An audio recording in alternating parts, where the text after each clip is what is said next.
നമസ്കാരം. പുതുതായി solar power പ്ലാന്റുകൾ സ്ഥാപിക്കാൻ വേണ്ടി ആഗ്രഹിക്കുന്ന ആളുകളെ, പ്രൊസ്യൂമേഴ്സിനെ ആശങ്കയിലാക്കുന്ന ചില വാർത്തകളാണ് കഴിഞ്ഞ ദിവസങ്ങളിലൊക്കെ നമ്മൾ പത്രമാധ്യമങ്ങളിലൂടെ വായിച്ചറിഞ്ഞത്.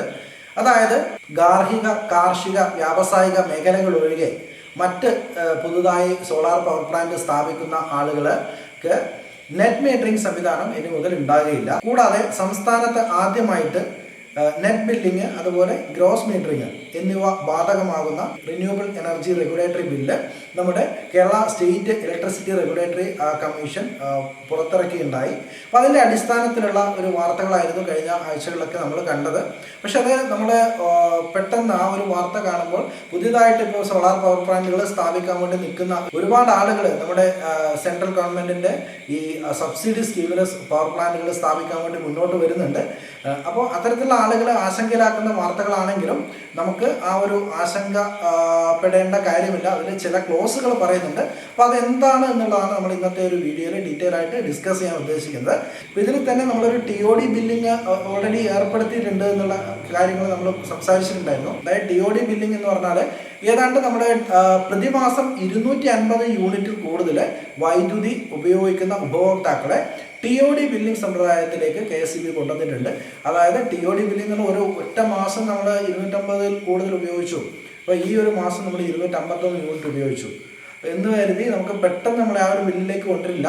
അവർ KSEB നമ്മുടെ ആ ഒരു ബില്ലിംഗ് മീറ്ററിംഗ് കൃത്യമായിട്ട് അനലൈസ് ചെയ്തിട്ട് നമ്മൾ തുടർച്ചയായിട്ട് ഒരു 250 യൂണിറ്റിലധികം ഉപയോഗിക്കുന്ന ഉപഭോക്താക്കളൊക്കെ ആണെന്ന് ആ ഒരു ആവറേജ് 250 കൂടുതൽ വന്നു കഴിഞ്ഞാൽ, പ്രതിമാസം വന്നു കഴിഞ്ഞാലാണ് അവരെ TOD ബില്ലിങ്ങിലേക്ക് കൊണ്ടുപോകാം.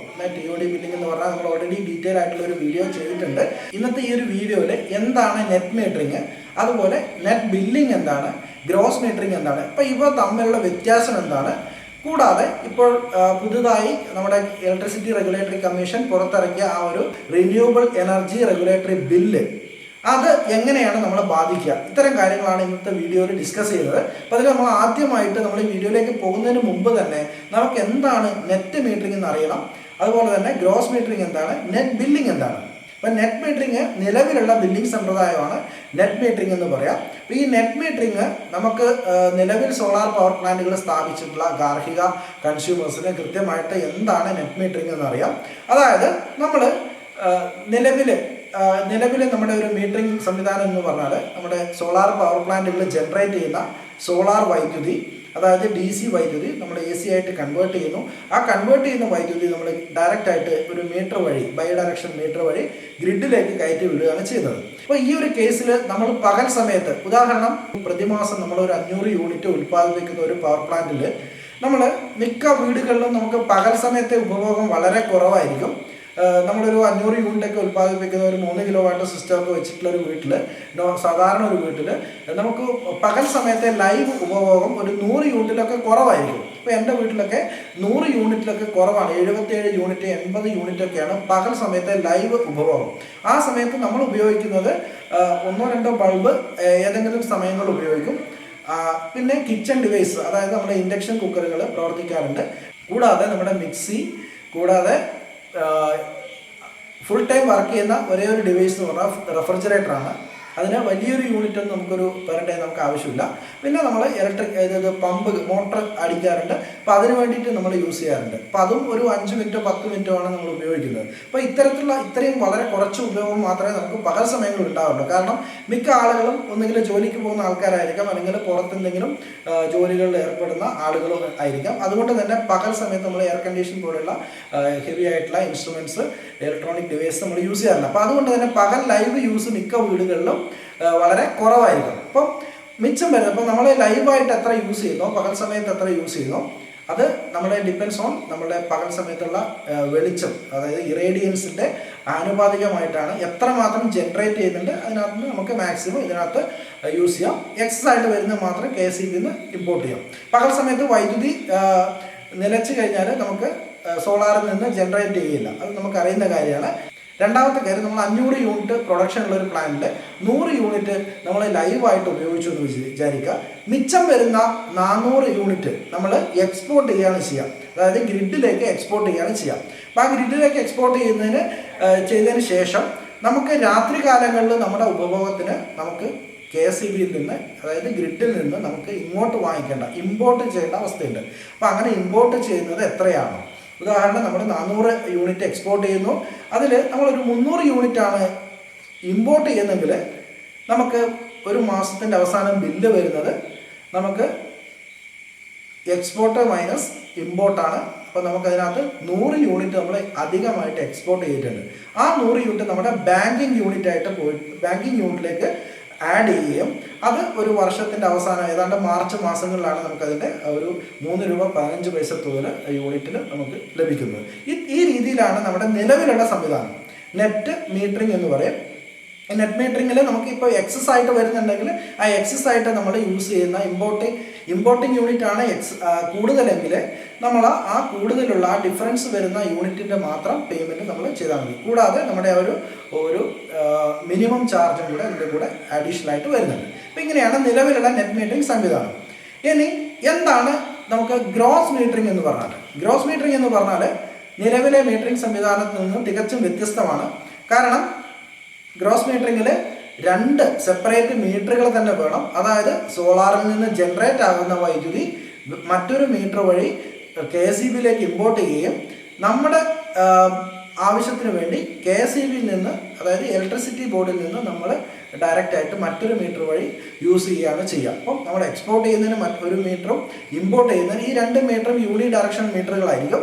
അപ്പോൾ ഇത്തരത്തിലുള്ള 2 മീറ്ററുകൾ വെച്ച് അപ്പോൾ നമ്മളൊരു ഉദാഹരണം, നമ്മൾ ഇതേ കേസിൽ നമ്മൾ തൊട്ട് മുമ്പ് എടുത്ത ഒരു എക്സാമ്പിൾ എടുക്കുകയാണ്. നമുക്ക് ലൈവ് യൂസും എന്നുള്ള ഒരു കാറ്റഗറി അവിടെ വരുന്നില്ല. കാരണം സോളാറിൽ നിന്ന് ജനറേറ്റ് ആകുന്ന വൈദ്യുതി ഡയറക്റ്റ് ആയിട്ട് നമ്മുടെ ഹോം ലോഡുമായിട്ട് കണക്ട് ചെയ്യുന്നതിന് ഡയറക്റ്റ് ആയിട്ട് മറ്റൊരു മീറ്റർ വഴി KSEBയിലേക്കാണ് നമ്മൾ എക്സ്പോർട്ട് ചെയ്യുന്നത്. പകരം നമുക്ക് പകൽ സമയത്തുള്ള ഉപയോഗത്തിനും രാത്രി ഉപയോഗത്തിനും ഒക്കെ KSEBയിൽ നിന്ന് ഇമ്പോർട്ട് ചെയ്യുകയാണ് ചെയ്യുക. അപ്പോൾ ഇങ്ങനെ വരുന്ന സമയത്ത് ഇവിടെ വരുന്ന ഒരു പ്രശ്നം എന്ന് പറഞ്ഞാൽ നമ്മൾ എക്സ്പോർട്ട് ചെയ്യുന്ന റേറ്റും എക്സ്പോർട്ട് ചെയ്ത് കഴിഞ്ഞാൽ നമുക്ക് ഇപ്പം ഉദാഹരണം 500 യൂണിറ്റ് നമ്മളൊരു മാസം എക്സ്പോർട്ട് ചെയ്യുകയാണെങ്കിൽ ആ എക്സ്പോർട്ട് ചെയ്യുന്നതിന് നമുക്ക് നിലവിൽ 3 രൂപ 15 പൈസയാണ് കിട്ടുന്നത്. പക്ഷേ പുതിയ റെഗുലേറ്ററി കമ്മീഷൻ്റെ പുതിയ ആ ഒരു റെഗുലേറ്ററി ബില്ലിൽ പറയുന്നത് നമുക്ക് 3 രൂപ 15 പൈസ ഉള്ളത് അതിൻ്റെ 150% എന്ന് പറഞ്ഞാൽ ഏതാണ്ട് ഒരു 4 രൂപ 70 പൈസ തോതിൽ നമുക്ക് എക്സ്പോർട്ട് ചെയ്യുന്നതിന് നമുക്ക് ഇങ്ങോട്ട് ലഭിക്കുകയും പകരം നമ്മൾ ഉപയോഗിക്കുന്നതിന്, അതായത് KSEBയിൽ നിന്ന് ഇങ്ങോട്ട് ഇമ്പോർട്ട് ചെയ്യുന്നതിന് KSEBയുടെ റെഗുലർ താരിഫാണ്. സാധാരണ സോളാർ ഇല്ലാത്ത ആളുകളൊക്കെ കൊടുക്കുന്ന 7 രൂപ 8 രൂപയൊക്കെ നമ്മൾ എന്ത് ചെയ്യണം? ഇമ്പോർട്ട് ചെയ്യുന്നതിന് കൊടുക്കണം.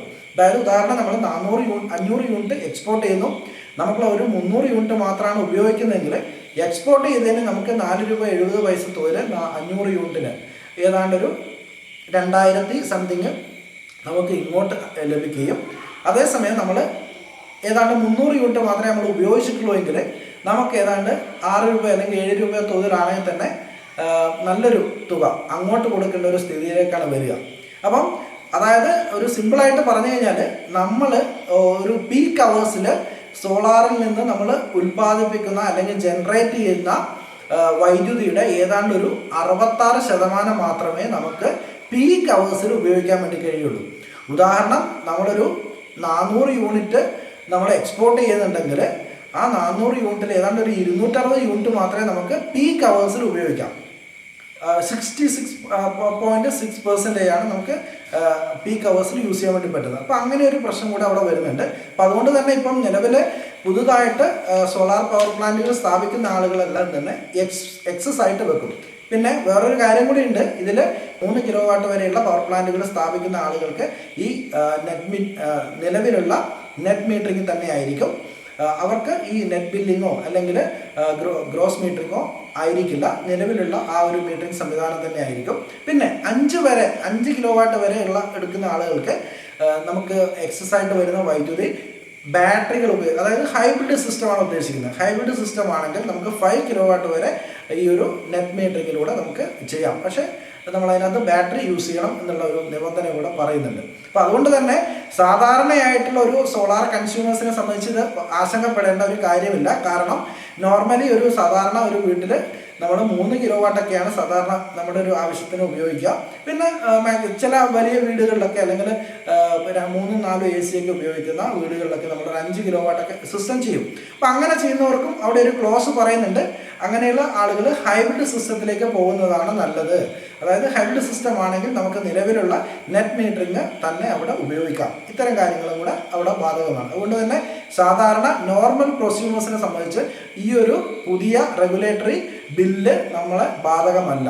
അതായത് 3 കിലോ വാട്ടിലധികം വരുന്ന, അതായത് 3 കിലോ വാട്ട് വരെ നോർമൽ പഴയ ബില്ലിംഗ് തന്നെയാണ്. പിന്നെ 5 കിലോ വാട്ട് വരെയുള്ള ആളുകൾക്ക് നമുക്ക് ഹൈബ്രിഡ് സിസ്റ്റം വെക്കുകയാണെങ്കിലും നിലവിലുള്ള നെറ്റ് മീറ്ററിങ് തന്നെ നമുക്ക് ബാധകമാണ്. അതിൽ കൂടുതൽ വരുന്ന കൺസ്യൂമേഴ്സിനാണ് ഈ പുതിയ നെറ്റ് അവർക്ക് നെറ്റ് മീറ്ററിങ് ഉണ്ടാവില്ല. പകരം നെറ്റ് ബില്ലിങ്ങോ അല്ലെങ്കിൽ ഗ്രോസ് മീറ്ററിങ്ങോ ആയിരിക്കും അവർക്ക് ബാധകമാണ്. അപ്പോൾ നമ്മൾ എന്താണ് നെറ്റ് മീറ്ററിംഗ് എന്ന് പറഞ്ഞു, അതുപോലെ ഗ്രോസ് മീറ്ററിംഗ് എന്താണെന്ന് പറഞ്ഞു. ഇനി നമ്മൾ അതിൻ്റെ ഇടയിൽ വിട്ടുപോയൊരു കാര്യമുണ്ട്, അതാണ് നെറ്റ് ബില്ലിങ്. ഇപ്പം നെറ്റ് ബില്ലിങ് എന്താണെന്ന് കൂടെ നമുക്ക് നോക്കാം. അപ്പം നെറ്റ് ബില്ലിങ് എങ്ങനെയാണെന്ന് വെച്ചാൽ ഓരോ മാസവും നമ്മൾ എക്സ്പോർട്ട് ചെയ്യുന്ന അതിന് നെറ്റ് മീറ്ററിങ് പോലെ തന്നെയാണ്. അതിൻ്റെ മീറ്ററും സംവിധാനങ്ങളൊക്കെ നെറ്റ് മീറ്ററിങ് പോലെ തന്നെയാണ്. പക്ഷെ അവിടെ ഒരു ഡിഫറൻസ് വരുന്നത്, നമ്മൾ ലൈവ് യൂസിന് ശേഷം എക്സ്പോർട്ട് ചെയ്യുന്നതിന് റെഗുലേറ്ററി കമ്മീഷൻ പറഞ്ഞ ആ ഒരു നിലവിൽ അത് 3 രൂപ 15 പൈസയാണ്. ആ തോതിൽ നമുക്ക് ലഭിക്കുകയും ഇമ്പോർട്ട് ചെയ്യുന്നതിന് നമുക്ക് KSEB മുമ്പ് നിശ്ചയിച്ചിട്ടുള്ള ഒരു 6 രൂപ 7 രൂപ എത്രയാണോ KSEBിൻ്റെ ആ താരിഫ്, അതനുസരിച്ചുള്ള തുകയുമായിരിക്കും നമ്മൾ നൽകേണ്ടി വരിക. അപ്പം അത് ആ ഒരു ബില്ലിംഗ് സമ്പ്രദായവും നമുക്ക് നിലവിലുള്ള സോളാർ കൺസ്യൂമേഴ്സിനെ ബാധിക്കില്ല. അതുപോലെ തന്നെ പുതിയതായിട്ടുള്ള 3 കിലോ വാട്ട് വരെയുള്ള കൺസ്യൂമേഴ്സിനെ അത് ബാധിക്കില്ല. 5 കിലോ വാട്ടിന് മേലെയുള്ള 5 കിലോ വാട്ട് വരെ നമുക്ക് ഹൈബ്രിഡ് സിസ്റ്റം, ബാറ്ററി ഉള്ള സിസ്റ്റം വെക്കുകയാണെങ്കിൽ അത് ബാധകമല്ല. ഇത്തരത്തിലാണ് ഈ ഒരു പുതിയ നമ്മുടെ കേരള സ്റ്റേറ്റ് ഇലക്ട്രിസിറ്റി റെഗുലേറ്ററി കമ്മീഷൻ്റെ പുതിയ ഒരു റിന്യൂവബിൾ എനർജി റെഗുലേറ്ററി ബില്ലിലുള്ള ഒരു കാതലായിട്ടുള്ള കാര്യം. കുറേ റെഗുലേഷൻസ് അതിനകത്ത് വരുന്നുണ്ട്. ഇതിൽ പ്രധാനപ്പെട്ട കാര്യം ഇതാണ്.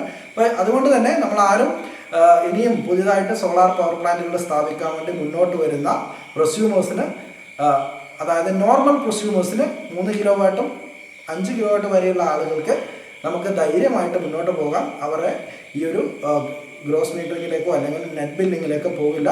നിലവിലുള്ള നെറ്റ് മീറ്ററിങ്ങിൽ തന്നെയായിരിക്കും അവർക്ക് ബാധകമായിട്ട് വരിക. അപ്പം ഇനി നമുക്ക് ഇത് കൂടാതെ പുതിയൊരു റെഗുലേറ്ററി ബില്ലിൽ പുതിയ കുറേ കാര്യങ്ങളും കൂടെ പറയുന്നുണ്ട്.